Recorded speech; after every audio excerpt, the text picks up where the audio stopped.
We've had quite a bit of stuff. There's one or two themes that have cropped up before that I want to pick up on. Another title for this is It's About People, Not Stuff, is another way of doing this.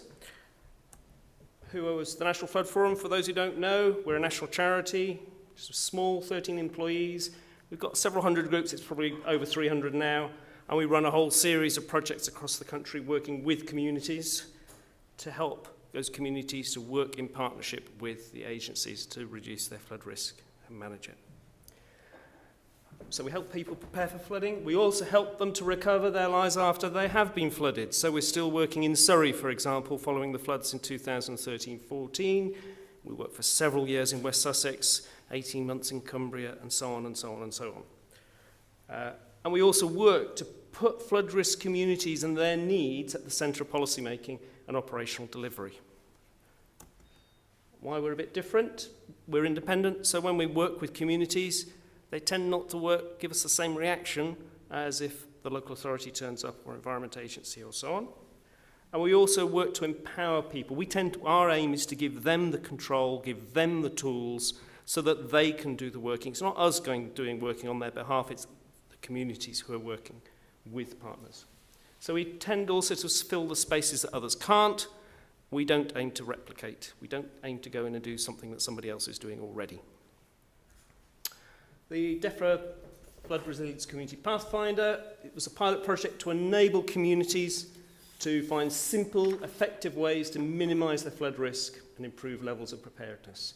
And you can see a set of criteria. So we had urban and rural, we had small schemes, big schemes, county-wide schemes, tiny schemes of 22 houses, but with very complicated flooding issues and property level protection schemes. And there's a report out in a few weeks' time, a conference on the 2nd of December, where all will be revealed. So come and talk to me about that, or go onto our website and get the booking form. There's a few of these here as well. So I'm just going to give you a bit of a flavour of some of the things that we've been doing. So we've had I should say first of all, there were 13 projects across the country. The National Flood Forum, they're all led by local authorities. The National Flood Forum was working with 8 of those local authorities, or 8.5 I should say. And the whole project generated 111 flood action groups, loads and loads of outputs in terms of stuff happening, loads of activity across the piece. But also lots of very practical stuff. So, the Adolf Flood Watch Group ended up talking to all the local landowners about the riparian rights issues, which meant that the local district council, only had to do an enforcement order on one of the landowners, and there were several hundred. And they had ended up with a series of practical projects to reduce their flood risk. They've still got a flood risk, they've still got a severe flood risk, but it's managed and it's very much reduced, and they know what it is and they know how to handle it in a way in partnership with the others. Cornwall Leaf Litter Project, a really interesting way of using people on community payback schemes to come and clear the litter on a regular basis away from the places that are going to cause problems. Interestingly, when they had the risk of floods winter before last, these people came out on their own voluntarily to do the job because they knew that that was actually a serious risk. Okay. And Loswellial didn't flood. Lots of incident plans, lots of different types of incident plans. I often think we focus on plans inappropriately, actually. What's really interesting about a plan is not the plan itself, but how you put the plan together and whether you're practicing it. It doesn't matter what it looks like. What matters is what's in it and what you do with it. So this one particular, it isn't actually from the Pathfinder, focuses on 96 houses. They know the locations, they know the vulnerable people, they know the procedures, they know how to keep people safe until the emergency services arrive. They know, they actually plan it, they practice it. Twice a year they go and put up all the property level protection in each of the houses as a collective event. Really good stuff. Lots of different plans, lots of different types of plans. No, plans for managing an incident, plans for reducing flood risk, plans for actually recovery. We tend to think about, we'll have a plan. But actually, each community wants something that's quite different. Each community wants something that suits them and their needs. Networks of flood groups. We've got several of these now.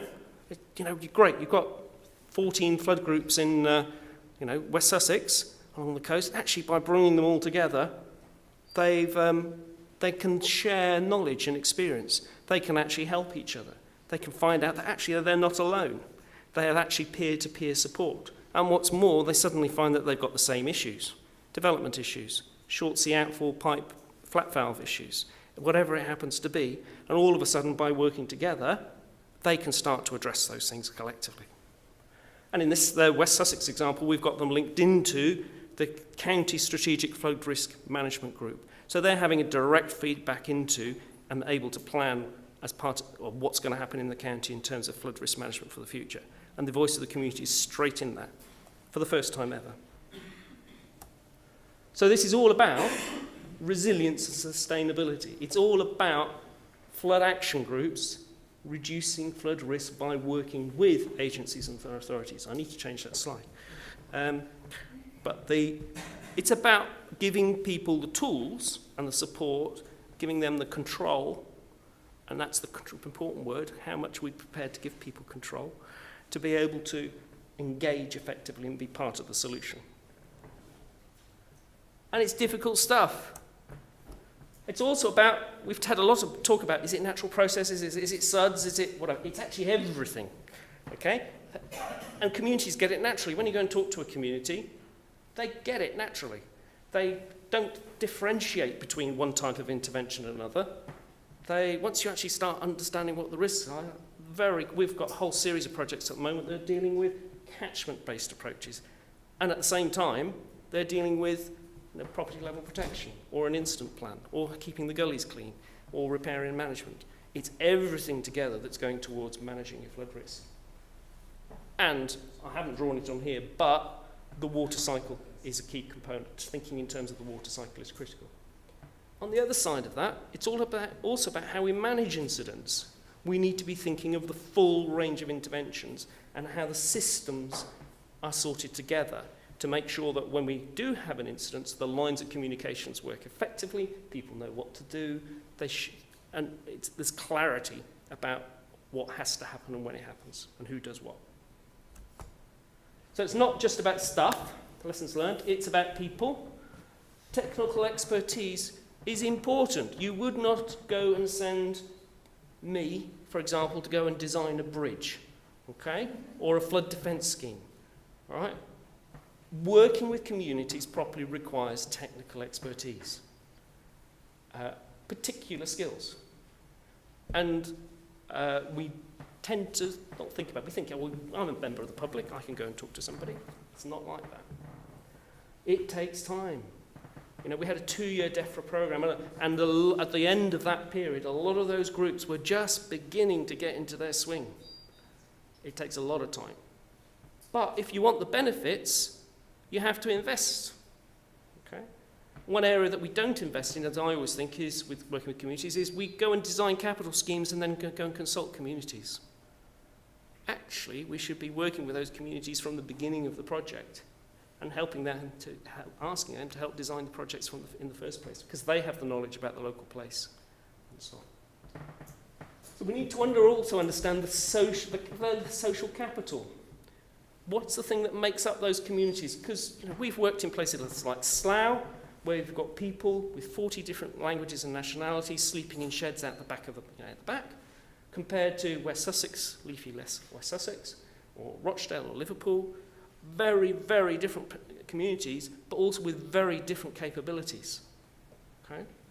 If you're most interested in getting food on the table, you're probably not that interested in flooding, particularly if you've not ever flooded yourself. Okay? And if you want to bring those people into the equation, if you want them to participate, you've got to invest in them. You've got to make it worth their, help them to understand why that's really important. After a flood is a great opportunity. We tend to talk about resilience, community engagement leading to resilience. Actually, we should be talking about recovery leading to resilience, because that provides a great opportunity to get engaged and move things quicker and more effectively through. It's not the only way, but we should be doing it. And finally, it's really difficult stuff. It really is difficult stuff. and does take that time. Now, why is this also important? Several reasons. Firstly, graph on the left, but this is only from 2012. This isn't a normal year, but you can't read it. But the big bit is this line at the bottom, which says that most of the properties that flooded then were in singles, 1, 2s and 3s. They're never going to get a flood defence scheme. They're never going to get the levels of investment. They're never going to be high up on the agenda for somebody to come out and visit and help them. They're going to need to build up their resilience, either as individuals or communities, small-scale things. And it's going to be about maintenance. Maintenance, maintenance, maintenance. Almost all those schemes there have a high component of maintenance as being a failure as part of the flooding. The second thing is we've got 2 reports, recent reports out, that basically say we're just not performing. You know, we're doing a lot of stuff, but it isn't good enough. All right, let me just do 2 quick quotes. Long-term investment scenarios. Even if investment levels increase over time, with the best case scenario, there will still be an increase in the number of houses at high risk of flooding from 150,000 homes today to 180,000 in the 2060s. The second one, just out the other week, projections for future flood risk in the UK. The number of residential properties exposed to flooding more frequently than 1 in 75 years on average increases significantly in all futures, increasing from 860,000 today, this is UK-wide by the way, to 1.2 million, a 40% increase by the 2080s, under a 2-degree increase in GNT, and up to 1.7 million, a 93% increase under a 4 degrees increase. Both of these estimates assume no population growth and adaptation continuing at current levels. In other words, we're not even beginning to confront the scale of the problem in the way that we actually should be doing. So collectively, great stuff that we're doing, but we ain't doing enough. We've actually got to raise our level of ambition, and we've got to increase our way of thinking to be able to address this. Finally, you can't build flood defences everywhere, but you can work with every community to increase their flood resilience. Now, you might want to select the communities that we're actually going to work with, and very often communities self-select, but actually it means, actually there's something that we can do now. There is stuff that all communities can do now, and there is a mechanism for making it happen. Reminder again about the conference on the 2nd of December, where more will be revealed. Thank you very much.